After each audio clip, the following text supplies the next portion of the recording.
Bloomberg Audio Studios. Podcasts, radio, news. You're listening to Bloomberg UK Politics. I'm Lizzy Burden. And I'm Stephen Carroll. Welcome to the programme.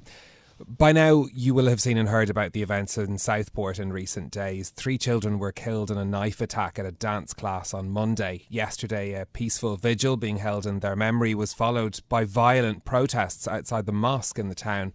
Now, police were called. More than 50 officers were injured in the clashes that followed. The local police and crime commissioner has said the rioters were from out of town, apparently drawn there by online rumours about who was behind the attack, none of which have been proven. But the issue of misinformation leading to violence is something that the Home Secretary, Yvette Cooper, spoke about in her address to the Commons on the matter. False information has already been extensively shared in the last 24 hours. Those who do this for their own purposes risk undermining a crucial criminal investigation. And I ask everyone to show some respect for the community in Southport. In these dark and difficult moments, the police must be able to get on with their work without outside voices seeking to use events to stir up division. So that was the Home Secretary, Yvette Cooper, with a plea to end the rife speculation about the crime, and the investigation is ongoing. But Cooper has said social media platforms should take some responsibility for the content on their sites. But with the technological landscape growing and changing with every passing minute, you do have to ask whether our laws on the subject are even up to date. Well, I wanted to bring in someone who at Bloomberg has been at the centre of coverage of this issue of the intersection of politics and technology. Daniel Zydijk, thanks very much for joining us on the programme. You've written extensively about the spread of mis and disinformation online. I'm wondering if you could just talk to us a bit about the mechanics of how do stories like this spread online and apparently so quickly? So how you've got to understand it is there is an entire alternative media ecosystem ready to jump into that gap that exists between the news first breaking and mainstream media verifying their facts. By the time, the likes of you or me or even police investigators have established what exactly has happened, there are, countless accounts on X, the platform formerly known as Twitter, Facebook groups, Telegram channels, and all sorts of other platforms that have already made up their mind about what exactly happened, who the main suspect was, and what they're going to do about it. You've seen this with the tragic events in Southport recently, but the same dynamics were at play after the attempted assassination of Trump. You've seen it after countless terror attacks around the world. You saw it even with the Olympic opening ceremony last week. People jump on flashes of figures in the background or sporadic bits of symbolism that they might interpret a couple of seconds of footage and sort of draw their own conclusions. And by the time you or me or anyone else has realised this is happening, it's far too late to really correct the records. Yeah, and through that chronology of events, would you say that the misinformation problem has been getting worse? I think it's a hard one to make a definite conclusion on, but I definitely see less attempts to try and fix these issues now coming from all of the parties involved. I also think it's become a lot harder as the perpetrators of this kind of mis and disinformation have become more sophisticated. Every time the platforms have, come up with a new strategy, labels, questions, bans on certain phrases, they adapt. They phrase their point as a question or a vague opinion. It's a lot harder to do anything about in terms of moderation because, at what point does you cross over from keeping these platforms safe to, overt censorship? These are hard lines to walk. Danny, you talked about the idea of perpetrators there. Is this something that there's people actively driving stories like this online, or is it a sort of a mob mentality where someone says something and it gets picked up and then it becomes the sort of frenzy that leads to events like we've seen in the past few days? It's a little bit of column A and a little bit of column B. There is an extensive network of influencers, dubious media outlets, websites, YouTube channels, you name it, that are ready to jump on stories like this to exploit it for traffic, for views, to sell t-shirts, to sell health supplements. But what you've also got to understand is that there is also a much larger group of people who distrust established institutions, who look at things like Iraq, who look at things like Brexit, and they have a huge degree of doubt in what the so-called mainstream media, the established politicians say. So they're always ready to jump on this stuff with good intentions. And you talked about how all parties have a role in this. I wonder how responsible platforms themselves are, like Meta. that is a point that you have to answer on a case-by-case basis. On many occasions, Meta has actually been one of the most transparent, open parties in terms of tackling this stuff. But it also, once you get into non-English speaking geographies, once you get into rarely spoken languages, once you get into niche regions such as the south of Wales, the performance tends to get a lot worse.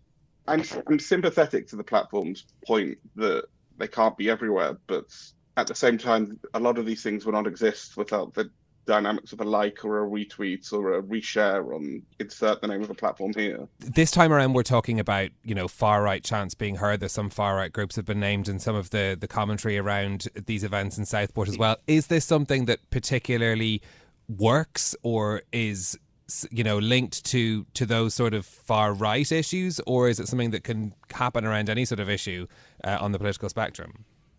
So if you would have asked me this question even last year, I would have said yes, this is a particular problem for the right of the political spectrum. However, I passionately believe that is no longer the case. I think you've seen in issues around environment, you've seen around, again, to go back to the Trump assassination, prominent left-wing groups spread or engage in the sort of misinformation that you once would have thought of solely as the purview of the far right. That's not to say they've had the same sort of impact. You still see right-wing misinformation spread a lot more successfully, have a lot more impact, but that is changing almost on a daily basis at this point. And what do you think is the danger to politics and democracy from the spread of misinformation? I know you touched on the Trump assassination attempt, but more broadly. So I think the thing that troubles me about politicians around the world is that few people have fully grasped the idea that a substantial amount of their voter base now lives in an alternative, media ecosystem. They see the things they want to see. They believe the things they want to see. When the reality contradicts with their inherent beliefs, both on the right and left, there was an entire media ecosystem to sort of wish those inconvenient facts away. That is having untold consequences on our body politic already. But the fact of the matter is, we won't know what those are until we know what they are, if you get what I mean. No one could have expected the stolen election narrative to take off to such an extent of the 2020 election. No one could have expected reform to do so well ahead of the recent general election here in the UK. But these things, they sort of build on this, bedrock of alternative realities that now exist online. This stuff is all very ambiguous, very unknown, but it is happening, and it is something that, policymakers are going to need to grasp a lot better than they are at the moment. Well, that's sort of where I'd like to move the conversation next. I mean, we had the online safety bill in the UK, for example, and we heard there Yvette Cooper speaking in Parliament, the new Home Secretary, saying that, things need to be done about it. Can this be regulated better? Can policymakers actually help to stop this?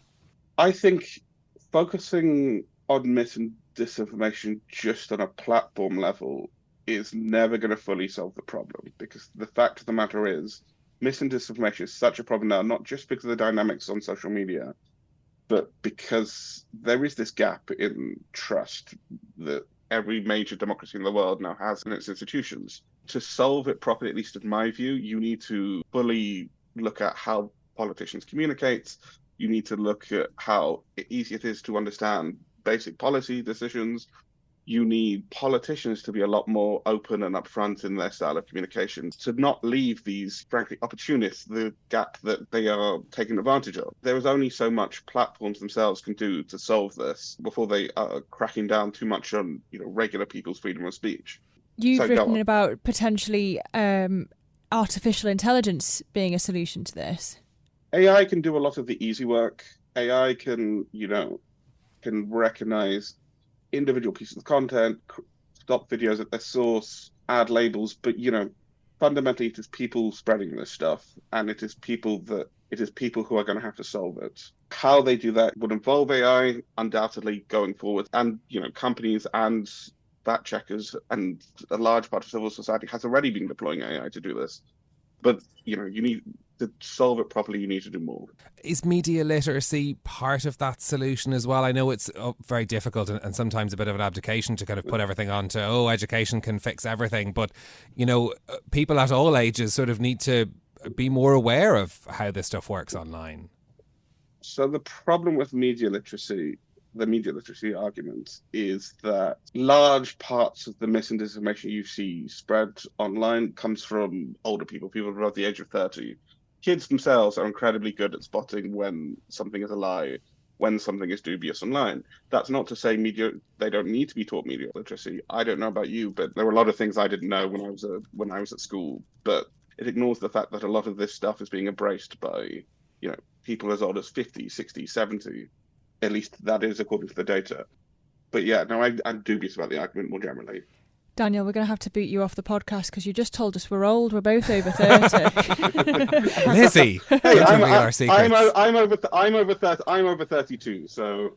Are we the problem? Yeah, interesting one. Perhaps a discussion for another day. Daniel Zajdijk, thank you very much for joining us. Bloomberg reporter there, who's an expert in the spread of mis and disinformation online. Lizzy, look, Daniel laid out there both the problem and some of the potential solutions, but the real thing to take away from this is it's not easy, and it's something that policymakers are going to have to address because we're seeing the effects of it not only in the events in the UK in recent days, but I mean, this is something that's now playing into also every election campaign from here as well. It's something that is going to be one of the big challenges, I think, for the future of politics. And there's nothing to get away from the fact that we are in more uncertain times, and therefore the question, do people cling to misinformation more in these uncertain times? Well, that's it from us for today. If you like the programme, don't forget to subscribe, give it 5 stars so other people can find it on Apple Podcasts, Spotify or wherever you listen. This episode was produced by Tiwa Adebayo and our audio engineer was Sean Gwastamakia. I'm Lizzy Burden. And I'm Stephen Carroll. We'll be back with more tomorrow. This is Bloomberg. Bloomberg UK Politics. Listen weekdays at noon on DAB Digital Radio in London.